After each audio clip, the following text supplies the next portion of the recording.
welcome back to my film and TV channel. A sunny Altrincham here. I'm sure the sun will go down eventually, but yeah, we're not used to it. We're into March now, so obviously might get a bit warmer as well. So please welcome back, and this is coming soon, of course, where we're going to have a look for about the 3rd of March, first couple of weeks of March. Quite a lot to get through on streaming and movie releases at the cinema. So we're going to have a look at what's watchable. Yeah, some good, interesting stuff coming out in the first couple of weeks of March. So let's get on with it.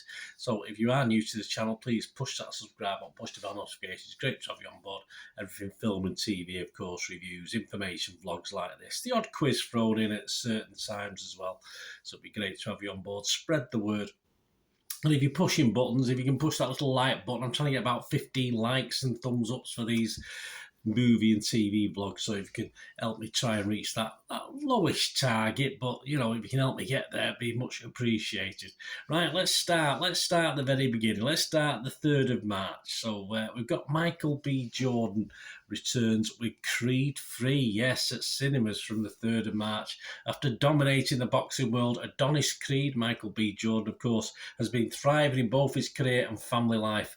When childhood friend and former boxing prodigy Damien, played by Jonathan Majors, resurfaces after serving a long sentence in prison, he's eager to prove that he deserves his shot in the ring. The face-off between former friends is more than just a fight. To settle the score, Adonis must put his future on the line to battle Damien, a fighter who has nothing to lose. They never do they? So it's seconds out for Creed round 3. So keep your eyes out for that if you enjoy it. Let me know what you think, guys, if you get to watch these as well. On Amazon Prime from the 3rd of March, we've got Daisy Jones and the Six. Yes, this is a 10-episode musical drama based on the New York Times best-selling novel Daisy Jones and the Six. There you go. So no need to change the title. It follows the story of the iconic 1970s band. It's a fictional one, it's not a real one, fronted by two feuding yet charismatic lead singers, Daisy Jones and Billy Dunn. Yes, know them well. Drawn together by personal artistic chemistry, their complicated musical partnership catapulted the band from obscurity to unbelievable fame. And then after a sold-out show at Chicago's Soldier Field, they suddenly called it quits. Now, decades later, the band members finally agreed to reveal the truth.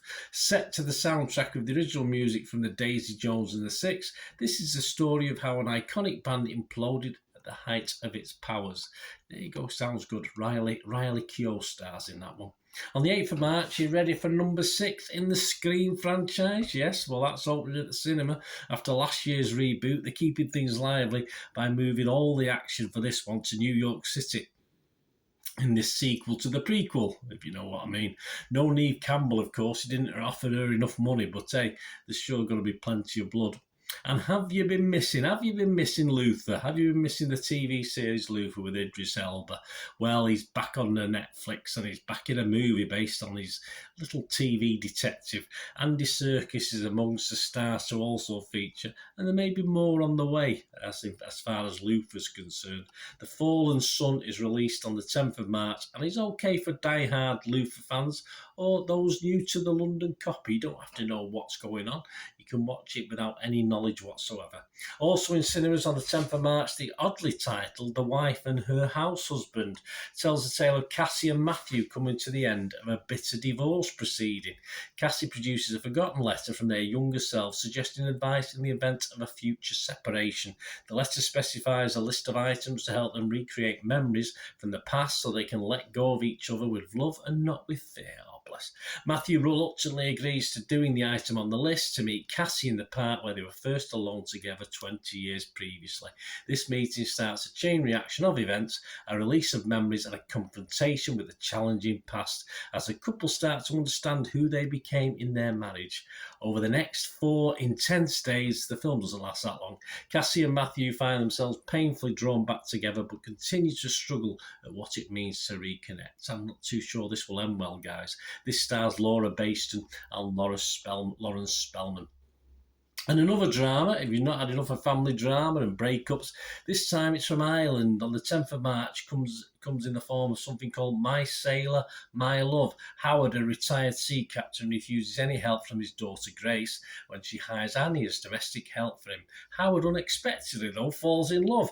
He gives all his affection to Annie and her family, but rejects his own daughter. That was a cunning plan, wasn't it? My Sailor, My Love is a story about a guilt-affected daughter-father relationship, but it's also a love story between two elderly people, proving that a new beginning is never too late. Well, there's hope for us all, isn't there?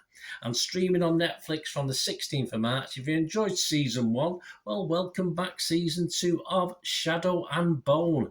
Yes, the 8 episodes see the return of Alina Starkov as the Sun Summoner, with Jessie Mee Lee reprising that role. Over to Disney Plus. How about Disney Plus? 17th of March for some wholesome family entertainment. Well, not really.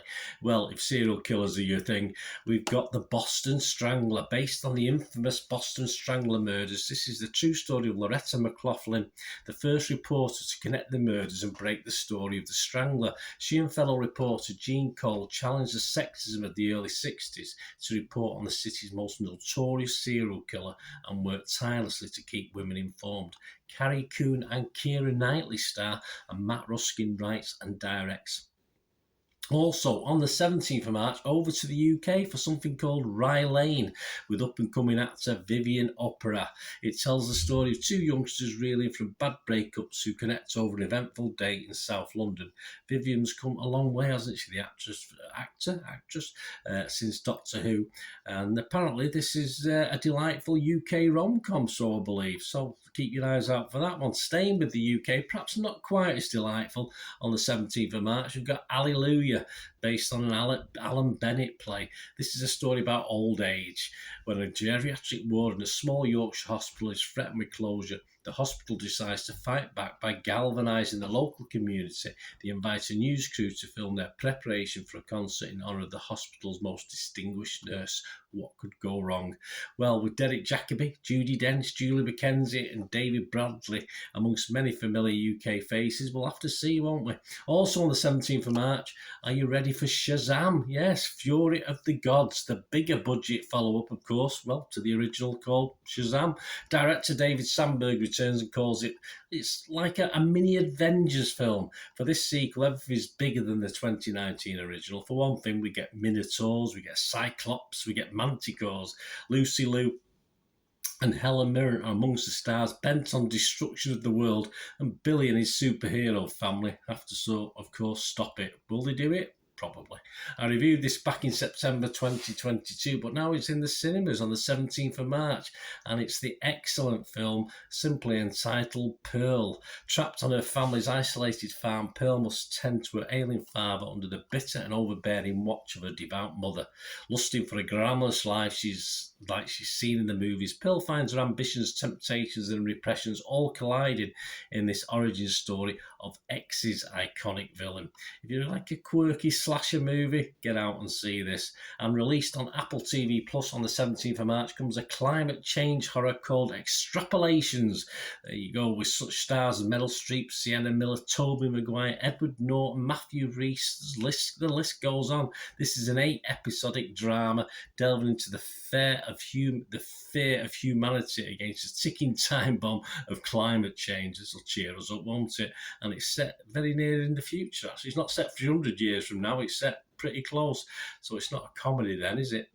Finally, to finish off on the 17th of March, also on the chiller horror front, we have Play Dead at the cinema.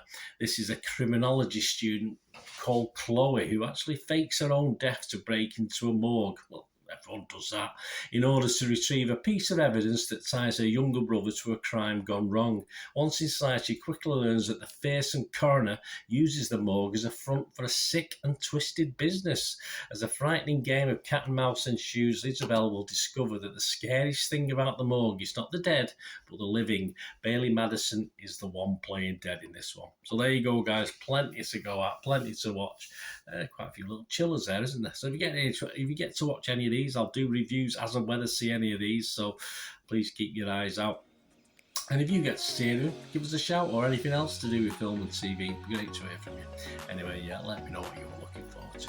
Thanks for watching. I'll be back, of course, the 24th of March onwards, so we'll carry on that in a couple of weeks' time, so keep your eyes out for that. Thanks for watching.